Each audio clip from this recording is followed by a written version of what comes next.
Hello, this is a quick video trip around the plots. Usually quite enjoy showing people around. Obviously for this year I haven't been able to do that for obvious reasons. So what we've got the breeding plots at Harper Adams and also historic wheat varieties, which I set up as a student demonstration. This year, even without COVID, hasn't been ideal. It started raining about the 23rd of September, something like that, and didn't stop until about the end of February, and then we had a drought. So these plots were drilled into a very wet seabed, which straight away turned into sludge, basically. So this is a still image from back in February, so you can see the extent of the waterlogging that happened here. So all these have done very well to even get to the state they are. So we've got three types. This is a landrace. We also have old varieties and some of my crosses. So we start the plot tours in the rivet. Rivet is a different type of wheat to the normal bread wheat. It's actually a relative of durum wheat, which of course we use for pasta. And rivet makes beautiful pasta. It's a lot taller than durum, as you can see here. There's a bit of leaning, if not quite lodging. One of the plots has failed here. This next one, this is a French rivet. Very, very tall. This one's got beautiful ear on it. It's got a sort of two-tone on the glooms. And then we've got my cross of Khorasan wheat and Rampton rivet crossed together. So Khorasan wheat is known as Kamut, that's its trade name. It really doesn't suit the wet British climate. So I crossed it with rivet, which does suit the climate, and it makes some very, very nice pasta. And this is one of the ears off it. So you can see the longer ear that you get. First of the old wheat varieties, we have Squarehead's Master, so called because of its nice square head. This was one of the highest yielding wheats back in the day. It was selected in the 1860s and was grown all the way through the 1950s. One of the early wheats produced by hybridisation. This is Bon Fermier, excuse my French, which was produced by the Vilmorin company. And then we have Little Joss, which failed. And here we have Yeoman. So Yeoman was produced by Roland Biffin, a cross between Red Fife, the Canadian very high quality variety, and Broick, which was a type of squarehead. Squarehead was very good yielding for the time, but very soft. This is a really important variety. This is Capel de Prix, French, but from British parentage, dominated wheat growing through the 50s, the 60s and the 70s. So Maris Widgeon from the 60s, this was Capel de Prix crossed with Holdfast. And then another important variety, this is Professor Marshall. This, along with Capel de Prix, was used in a lot of crosses through the 60s and the 70s. Unfortunately, Professor Marshall has very, very poor grain quality. One of its progeny was Maris Huntsman.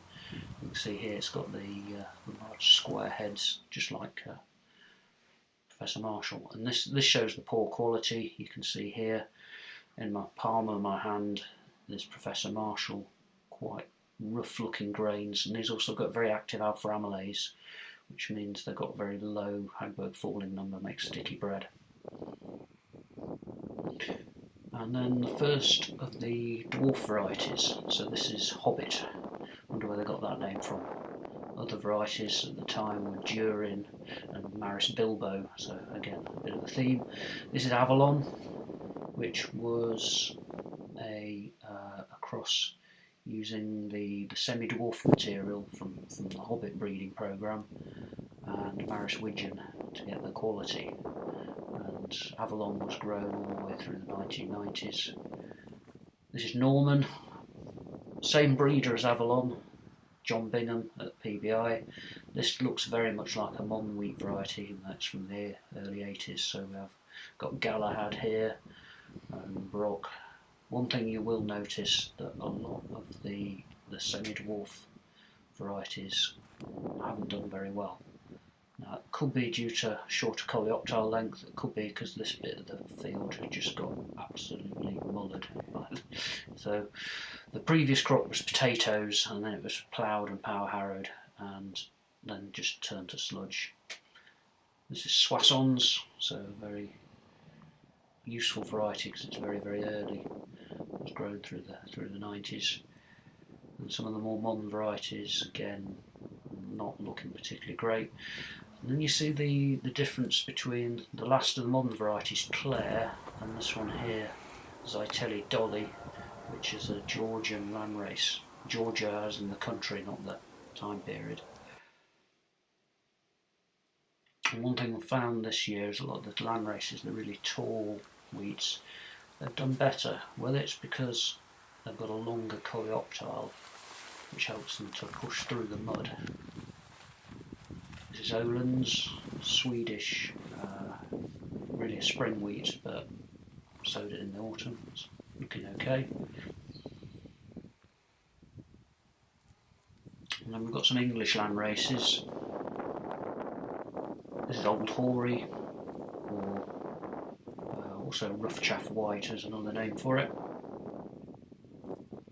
And the reason why it's called that is because it has got a downy fur on the glooms, so it's a velvet glooms.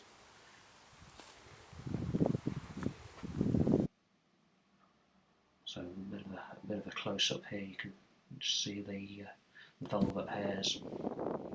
That's a trait that no modern wheat varieties have got. And we have Red Lammas. This was the king of wheats. It was the best of the English bread making wheats. Still a very good bread making wheat. So slightly stronger protein than the squarehead types. Lower yielding, but far better quality. Orange Devon Blue, and then we have Old Kent Red, and then the first of the Welsh ones, so the Hen Gymro Welsh land races. So this is S70 with the straw turning red. One very noticeable thing this year was that all three of the Hen Gymro varieties did far better in the waterlogged conditions. So hundreds of years of selection by Welsh farmers in a wet climate has produced wheat that seems to tolerate waterlogging. So who would have guessed that? This is S72, another type of Hen Gymro. Very privileged to be part of bringing this one back. This was lost in the UK but survived in Nikolai Vavilov's gene bank in Leningrad, now Petersburg.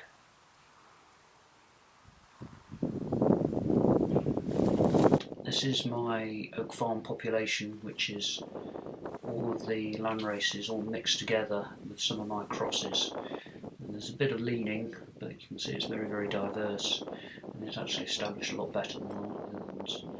So this is the first of my breeding lines. This is Holdfast crossed with Malika.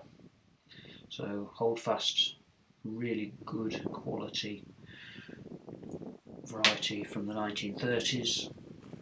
Crossed it with Malika, a very good modern spring variety, which you can sow in the autumn. The benefit of spring varieties, they tend to be more vigorous, so I managed to produce quite a vigorous bread making wheat there. This is Old Hoary crossed with Skyfall. So Skyfall is a modern wheat, and it's about the only variety we grow today still with awns. And it's got very stiff straw, and that's brought that into the cross. So how these are produced is I make the cross, just grow all the seed out in the F1, and in the F2 I start just selecting a bucket full of good ears. So they start to be a bit more uniform. So you can see they're quite uniform in height. This is the previous one was Skyfall crossed with Holdfast, and then this is Red Lammas crossed with either Holdfast or Illustrious. And again, this shows the the advantage of the tall ones. So the plot on the left, which we're looking at, is the taller ones from that cross, and then I separated out the short ones because they were getting out competed, and had them in their own plot. And the short ones with the dwarfing gene haven't come up, so maybe it's not just soil type. This is Siskin crossed with Orange Devon Blue Rough Chaff.